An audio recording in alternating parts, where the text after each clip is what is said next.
For today's video ay pupunta ho tayo sa Mohon Diversion Road. Basta galing ho tayo sa Haro Plaza, no? At sasakay tayo ng taxi. Pero shoutout ho muna natin si Macfandale 6426.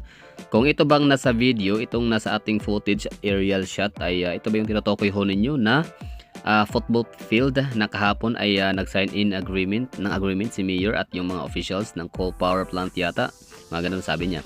Para sa lighting project ng football field nito, paliwanagin nila para makalaro mga mahilig sa football sa gabi.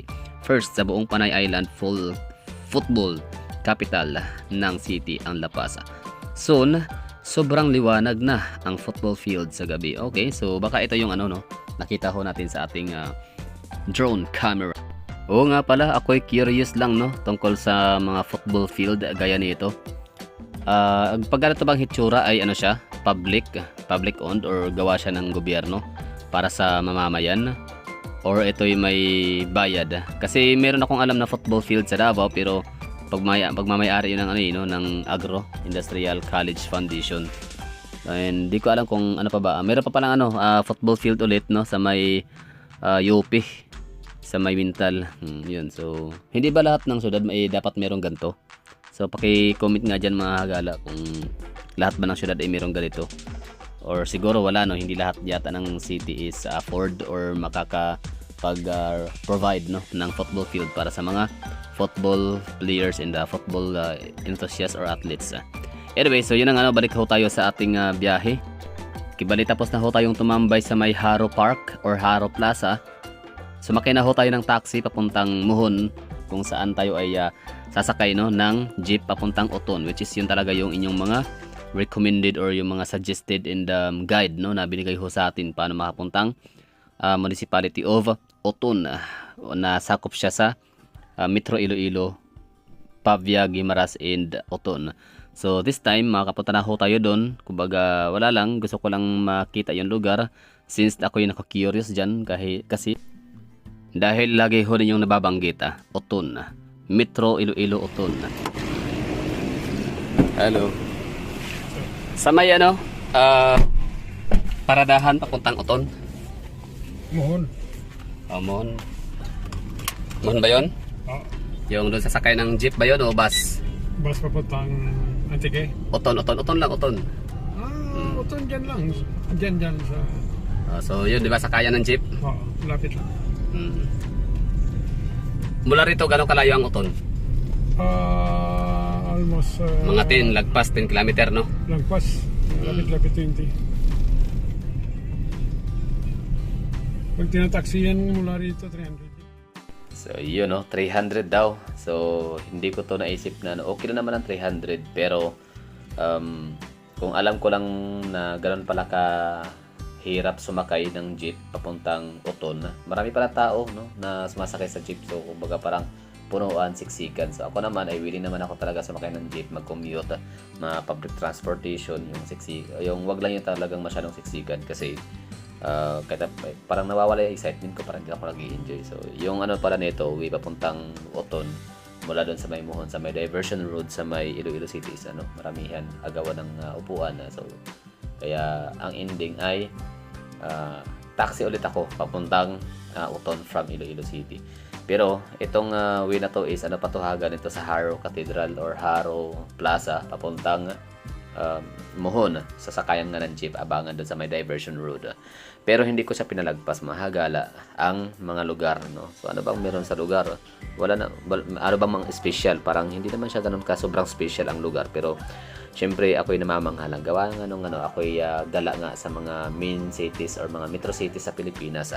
Ako yung explorer, adventurer, gala, kung tawagin, na mahilig pumunta sa mga mag-explore, mag-discover at mag-discover sa aking sarili na mayroon parang ganitong nag-i-exist na mga lugar sa Pilipinas, So yun na nga, ang Iloilo City is napaka-unique talaga ng kanyang syudad kasi unang-una highly urbanized. Ibig sabihin highly urbanized, So from the word highly urbanized, alam niyo na yan.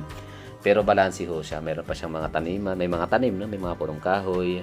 Ang ganda ng mga Sister Islands.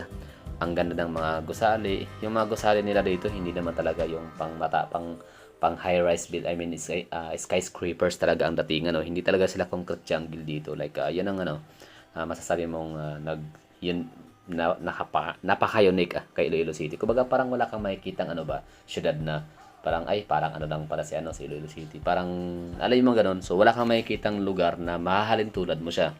O, pag sinabing Iloilo City talaga siya. Like, kunyari, parang, hindi mo kailangan hindi ka pwedeng mamili na mag Iloilo ako mag-ano na lang ako kasi parehas lang naman, halos magkaparehas lang naman, halos walang pinagkaiba. So kay kung mag Iloilo ako, napakalayo ni Iloilo, doon na lang ako kay ano, 'di ba, parang ganun. So kay Iloilo City iba talaga yung experience, maniwala kayo sa akin. Kasi pag yun na nga, ang ganda ng kanyang magusali, yung hindi man siya mataas pero ang ganda ng appeal. I mean, appealing sa mata, ibig ko sabihin. Parang ilong ba, no? Hindi lahat ng mga tao na may matangos na ilong, matataas na ilong, pugit maganda. Oo. So, sim sa lugar na hindi lahat ng mga syudad na mayroong mga high skyscrapers na tataasan, mga nag-skyrocketing na mga gusali, maganda rin sa mata. Like, minsan din ka parang madidepress ka. Depress ba tawag doon? Parang malunok, parang gusto mong lumabas ng bahay or ng kwarto para tumingin sa langit. Kaso wala kang makikitang langit, puro natatakpan ng mga gusali, di ba? Mga high-rise buildings. Tapos okay na sana kung mga high-rise buildings maganda, mga luma pati, parang ganun, di ba? Tapos ang mga kalsada, so medyo nakaka-stress yung kalsada ng iba kasi yun madumi, mga rough road. Samantala sa Iloilo City, ang ganda lang kasi meron talaga sila organized pa, no? So meron sila para sa cyclist, meron sila para sa mga pedestrians, meron sila para sa mga jeep, meron sila para sa mga tricycle. So ang galing lang. Tapos yun na nga, gusali, no? So it doesn't mean na mataas ang gusali is maganda na. So hindi siya talaga guaranteed, no, na kapag isang syudad ay mayroong mga high-rise buildings is magkakaroon na siya ng very appealing to the eye, di ba? So hindi ganun lagi. So, ang Iloilo City is siya, unique. Wala siyang kapareha. Nakarating na ho tayo dito sa Maymuhon. Itong area na to is yun yung sakayan para ng jeep papuntang Oton. Pero ito kasi meron tayo nakita dito Gaisano Mall Capital.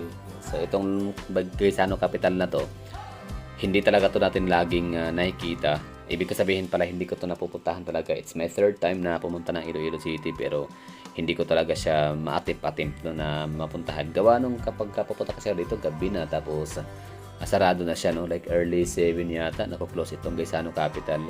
So nakakatuwa, I mean nakaka-curious ba, I mean very interesting kasi yung kanyang hitsura. Parang di ba iba yung kanyang design, parang gray na may pagka-iwat. Basta iba yung yung kanyang hindi siya masyadong gayang-gaya ang disenyo ng ibang Gaisano sa Visayas and Mindanao. So, para siyang landers na parang isinar, no? Parang pangmayaman siya na Gaisano. Kasi puro mga masasakyan pumunta rito. Walang naglalakad masyado.